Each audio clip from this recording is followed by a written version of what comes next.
सत्ता के खेल में सच भी कभी मजबूर हो जाता है। आज कौन दोस्त है कौन नहीं, ये सवाल भी पुराना पड़ जाता है।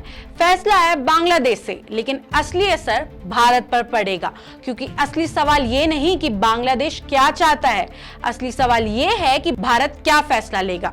हसीना को फांसी की सजा के बाद आगे क्या होगा और भारत के सामने कौन कौन से नए फैसले खड़े हैं। आज हम आपको बताएंगे इस पूरे मामले के 6 सबसे महत्वपूर्ण सवालों के जवाब। प्रश्न 1, हसीना को सजा क्यों मिली? बांग्लादेश के पूर्व प्रधानमंत्री शेख हसीना को इंटरनेशनल क्राइम्स ट्रिब्यूनल यानी आईसीटी ने फांसी की सजा दी है। यह फैसला 453 पेज का है। उन्हें मानवता के खिलाफ अपराध का दोषी बताया गया है। 78 साल की हसीना अगस्त 2024 में ढाका छोड़कर भारत आई थी। तब से वो दिल्ली के एक सुरक्षित घर में रह रही हैं और अब बांग्लादेश उनकी वापसी की मांग कर रहा है। प्रश्न नंबर 2, क्या भारत इस फैसले को मानने के लिए मजबूर है? भारत और बांग्लादेश के बीच 2013 में अपराधियों को लौटाने का एक समझौता हुआ था। इसके अनुसार पहला, अपराध दोनों देशों में अपराध माना जाता हो, कम से कम 1 साल की सजा हो।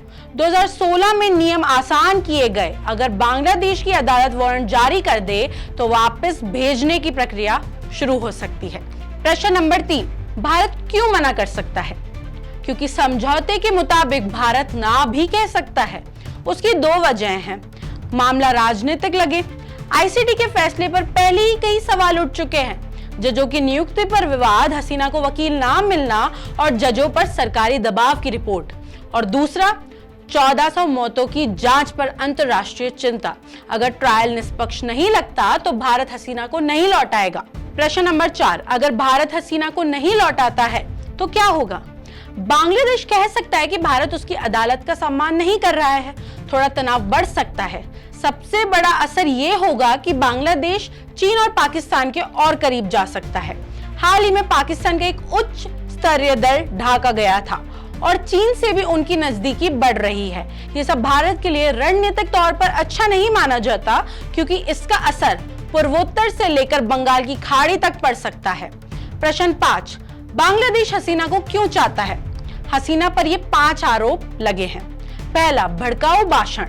दूसरा, प्रदर्शनकारियों पर सख्ती और हथियारों का इस्तेमाल। तीसरा, रंगपुर यूनिवर्सिटी के छात्र को गोली मारकर हत्या। चौथा, 1400 लोगों की हत्या का गंभीर आरोप। और 5वां और आखिरी, बच्चे समेत 25,000 मासूम घायल। आईसीटी ने इन्हीं मामलों में उन्हें दोषी पाया।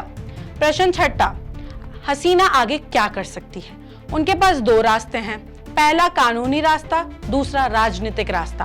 कानूनी रास्ते की बात करें तो बांग्लादेश की ऊपरी अदालत में चुनौती, सबूतों की दोबारा जांच की मांग, अंतर्राष्ट्रीय मानवाधिकार संगठनों से शिकायत। और राजनीतिक रास्ता को देखा जाए तो भारत या किसी तीसरे देश से सुरक्षा, जान को खतरा बताना और अवामी लीग के समर्थकों से अंतर्राष्ट्रीय दबाव बनवाना, ट्रायल पर सवाल उठवाना और सजा रोकने की मांग। अगर कंक्लूजन देखें अपन तो तस्वीर अब बिल्कुल साफ है।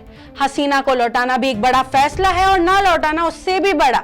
एक तरफ उनकी सुरक्षा का सवाल है और दूसरी तरफ पूरे क्षेत्र की कूटनीतिक समीकरण। यानी मामला सिर्फ शेख हसीना का नहीं, यह भारत की रणनीति, भारत के हित और पूरे दक्षिण एशिया की दिशा तय करेगा। अब सबकी नजर इस बात पर है कि भारत कौन सा रास्ता चुनता है, क्योंकि आखिरी फैसला दिल्ली ही लेगी। मैं हूं कृतिका और आप देख रहे हैं अपडेट इंडिया।